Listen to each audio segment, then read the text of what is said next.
नमस्कार दोस्तों, स्वागत है आपका हमारे चैनल ज्ञान लो में। आज हम सॉल्व करेंगे question number 3.25 NCERT class 11 physics के सॉल्यूशन कर रहे हैं।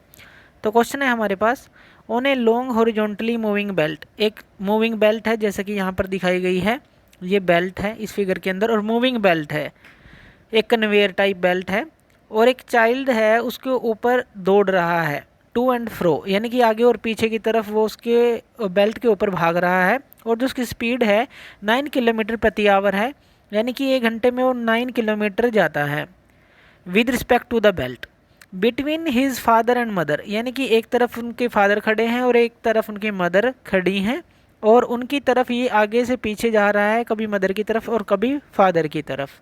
और ये दोनों जो हैं 50 मीटर अपार्ट हैं, यानी कि अगर इन दोनों की दूरी देखी जाए वो कितनी है 50 मीटर, जिसको आप 0.05 किलोमीटर भी बोल सकते हैं अगर किलोमीटर में देखना है। तो 50 मीटर की दूरी पर हैं ये दोनों और बेल्ट मूव कर रही है विद स्पीड ऑफ 4 किलोमीटर प्रति आवर। जो बेल्ट की स्पीड है वो कितनी है 4 किलोमीटर प्रति आवर, 1 घंटे में 4 किलोमीटर। तो एक ऑब्जर्वर खड़ा है यहाँ पर, ये जो दिखाया गया है ये ऑब्जर्वर है और ये स्टेशनरी ऑब्जर्वर है। और ये जो है व्हाट इज़ द, ये जो ऑब्जर्व कर रहा है चीज़ों को, तो व्हाट इज़ द पहला जो केस है, speed of the child running in the direction of the motion of the belt, यानी कि अगर वो डायरेक्शन ऑफ बेल्ट में ही दौड़े जो चिल्ड है, तो जो है हमें निकालनी है कि जो स्पीड कितनी होगी। तो अब यहाँ पर देखिए जो स्पीड ऑफ चाइल्ड है 9 किलोमीटर प्रति आवर है और बेल्ट की स्पीड जो है 4 किलोमीटर प्रति आवर है। तो केस फर्स्ट लेते हैं, इसके अंदर हमने देखा कि जो डायरेक्शन है चाइल्ड की वो जो है सेम है किस डायरेक्शन में, बेल्ट की डायरेक्शन में। तो अगर हम इसकी स्पीड देखें तो वो क्या होगी, हमारे पास जो स्पीड ऑब्जर्व करेगा ऑब्जर्वर जो है 9 + 4 दोनों प्लस हो जाएंगी, यानी कि 13 किलोमीटर प्रति आवर की स्पीड हो जाएगी। तो पहला केस तो इस तरह से हम सोल्व करेंगे कि अगर चाइल्ड जो है in the direction of motion of the belt में रन करता है। दूसरा, अगर जो चाइल्ड है अपोजिट डायरेक्शन में रन करता है, यानी कि बेल्ट एक डायरेक्शन में चल रही हो और जो बच्चा है वो दूसरी डायरेक्शन में जा रहा हो। तो केस सेकंड लेते हैं। तो यहाँ पर इसके अंदर क्या है, डायरेक्शन जो है बच्चे की इस तरफ है और जो डायरेक्शन है बेल्ट की वो जो है बिल्कुल अपोजिट डायरेक्शन है, ये दिखाई है, ये दोनों अपोजिट डायरेक्शन में है। यानी कि जो ऑब्जर्व स्पीड हो जाएगी अब वो 9 - 4 हो जाएगी, 5 किलोमीटर प्रति आवर रह जाएगी क्योंकि अपोजिट डायरेक्शन में है। तो इस तरह से हम इसको सॉल्व करेंगे।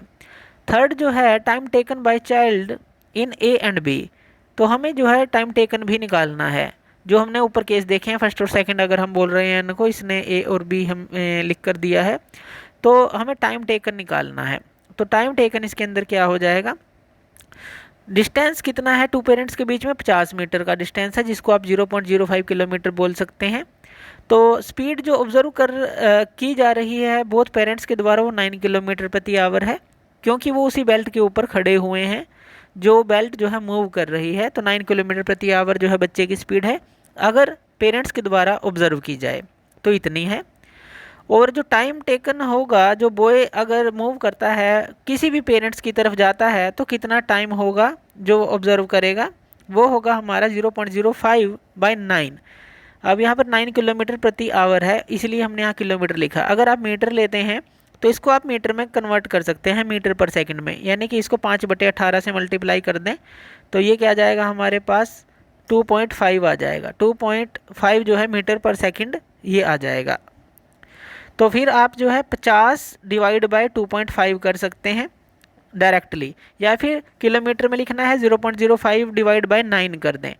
अगर 50/2.5 करेंगे तो वो कितना आ जाएगा हमारे पास, तो वो आ जाएगा हमारे पास लगभग जो है 20 सेकंड के करीब हमारे पास वो आ जाएगा। तो 20 सेकंड इसका आंसर आता है कि जो टाइम टेकन है वो कितना आता है हमारे पास। आवर में देखिए 0.0056 आवर, या फिर 50 बाय मीटर में लेते हैं 50 मीटर डिवाइड बाय 2.5, डायरेक्टली आप 20 सेकंड जो है निकाल सकते हैं। तो ये टाइम टेकन रहेगा जो कि बच्चे के द्वारा लिया जाएगा जो ऑब्जर्व है।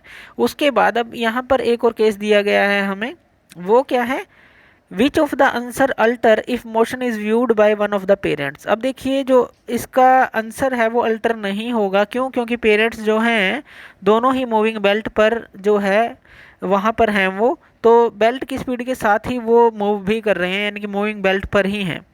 तो अगर हम देखें तो कोई भी जो मोशन है, कोई भी पेरेंट्स देखे तो वो अल्टर नहीं करेगा, आंसर यानी कि अल्टर नहीं करेगा, क्योंकि दोनों ही मूविंग बेल्ट पर हैं।